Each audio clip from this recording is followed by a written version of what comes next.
সাতক্ষীরার আইলা বিধ্বস্ত শ্যামনগরের গাবুরার লবণাক্ত জমিতে চিংড়ি চাষের পরিবর্তে প্রথমবারের মতো ধান চাষ করে সফল হয়েছেন কৃষকরা। টানা ৩ দশক ধরে লবণ পানির চিংড়ি চাষের কারণে ধান চাষ অসম্ভব বলে মনে করা হলেও লবণাক্ত সহিষ্ণু জাতের বীজ এবং উন্নত কৃষি প্রযুক্তি ব্যবহার করে বোরো ধানের বাম্পার ফলন কৃষকদের মধ্যে আশার আলো জাগিয়েছে। ফলে পরিবেশের জন্য ক্ষতিকর চিংড়ি চাষ বাদ দিয়ে ধান চাষে আগ্রহী হয়ে উঠছেন কৃষকরা। সাতক্ষীরা থেকে এম কামরুজ্জামানের রিপোর্ট, জানাচ্ছেন ফজলে রাব্বি।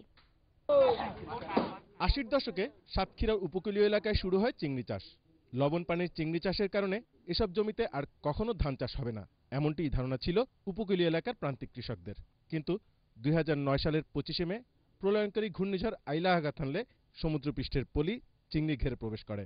ফলে জমি কিছুটা উঁচু হয়।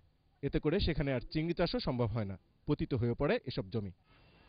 এ অবস্থায় দুটি বেসরকারি উন্নয়ন সংস্থার আর্থিক ও কারিগরি সহযোগিতা এবং শ্যামনগর কৃষি অফিসের সার্বিক তত্ত্বাবধানে উপজেলার আইলা বিধ্বস্ত গাবুড়া ইউনিয়নে প্রাথমিকভাবে ১৬ একর জমিতে লবণাক্ত সহিষ্ণু ব্রি-৪৭, বিনা-৮, বিনা-১০, ব্রি-৬১, তেজ এবং ব্রি-২৮ জাতের ধান চাষ করা হয়। তাতে সফলতাও আসে। এসব মাঠে প্রতি একরে গড়ে ৮৪ মণ ধান হয়েছে। আমরা তো লবণাক্ত ধান এই বছর লাগাইয়ে আমাদের ব্যাপক ফসল হয়েছে। ২-৩ হাজার বিঘে জমি ধানের চাষ হয়, বা সেইটুক জায়গায় আমাদের একটু খাল খলন হলি বা পানির ব্যবস্থা হলে আমরা সুফল ধান লাগাইতে পারবো। ৬ বিঘে ধান লাগাইছি, ভালোই ধান হয়েছে। এখন বর্তমান যদি এই ধানটা গাবুড়া ইউনিয়নে সুষ্ঠুভাবে হয়, তা দেখা যায় সাতক্ষীরা, খুলনা, নড়াইল, বাগেরহাট, যশোর, কুষ্টিয়া এই লাইনে তাহলে আমাদের এই গাবুড়া ইউনিয়নের লোক ধান কাটতে যাওয়া লাগে না। এই প্রকল্পের আওতায় লবণাক্ত এলাকায় বৃষ্টির পানি সরবরাহ করে ধান চাষের পাশাপাশি কম পানিতে গম, সূর্যমুখী, ভুট্টার চাষ শুরু করেন কৃষকরা। গাবুড়ার মানুষের বাইরে ধান কাটতে যাওয়ার প্রয়োজনীয়তা লাগবে না।